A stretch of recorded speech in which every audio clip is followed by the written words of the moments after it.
Ya hemos visto cuál es la ecuación crítica que produce el pandeo, la ecuación que propuso Leonhard Euler. Ahora lo que vamos a hacer es resolver un problema práctico aplicando esa misma ecuación. Y ese problema es sencillamente calcular cuál sería la carga que produciría el pandeo de esta sierra.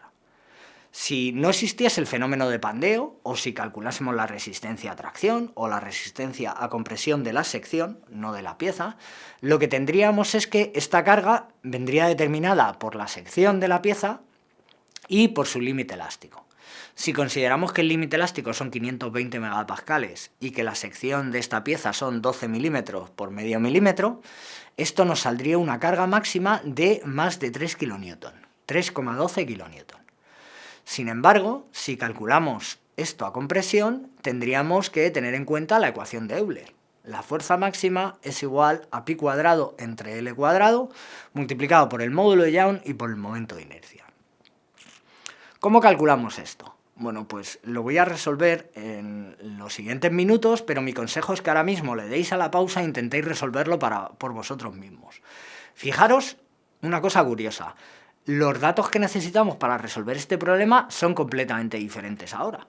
Para resistir la sección, los datos que nos interesan son el límite elástico y la superficie de la sección.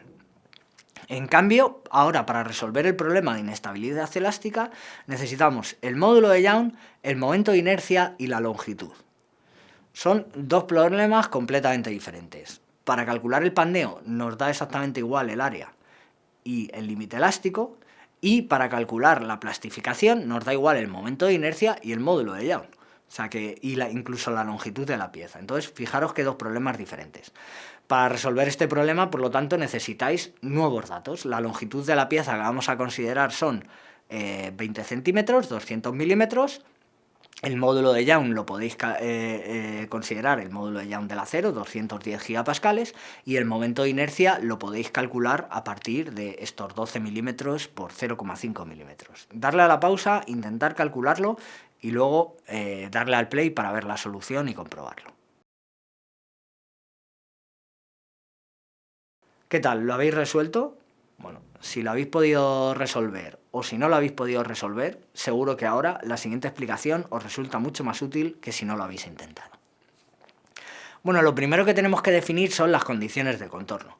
Entonces, si vamos a producir el pandeo simplemente así, podemos considerar que está biapoyado, que está apoyado en los dos extremos porque en ambos extremos dejamos que la sección de la pieza rote. Entonces nuestra longitud de pandeo va a ser igual a la longitud de la pieza, o lo que es lo mismo, vamos a considerar que beta es igual a 1. Ya hemos visto que para la resistencia de la sección la fuerza máxima son 3120 newton. ¿Qué es lo que ocurre en el caso de estabilidad? Metemos el valor del módulo de Young, 210 gigapascales, la longitud de la pieza, 200 milímetros, ¿y qué momento de inercia metemos? Fijaros que podemos calcular dos momentos de inercia, alrededor del eje X y alrededor del eje Y. Alrededor del eje X nos salen 72 milímetros a la cuarta, y alrededor del eje Y nos salen 0,125 milímetros a la cuarta. ¿Cuál de los dos cogemos? Pues evidentemente el más pequeño. El más pequeño va a ser lo que vamos a llamar el eje débil.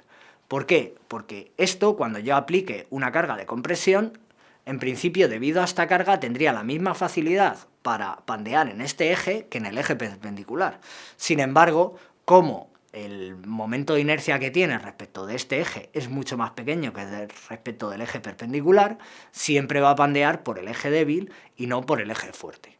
¿Por qué consideramos los dos ejes? Porque cuando veamos el caso de flexo-compresión, veremos que a lo mejor, si tenemos un momento de inercia aplicado en el eje fuerte, puede pandear por el eje fuerte antes que por el eje débil. O también podemos tener diferentes condiciones de contorno en el eje fuerte que en el eje débil, lo cual nos haga que tengamos que calcular los dos. En este caso, si lo calculamos por el eje fuerte, nos sale que la carga máxima es de 3.731 newton, es decir, es incluso más difícil que pandee por el eje fuerte a que plastifique. Plastificará antes de pandear por el eje fuerte. Sin embargo, por el eje débil, la carga pasa de valer más de 3.000 newton a valer solo 6,48.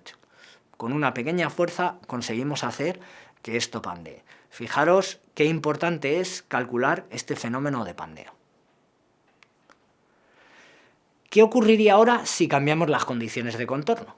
Por ejemplo, ¿qué ocurriría si estuviese empotrado en los dos extremos? Es decir, si yo ahora intento que esto pandee y no dejo que rote en la sección. Ahora me cuesta muchísimo más hacerlo girar. ¿Por qué me cuesta mucho más hacerlo girar?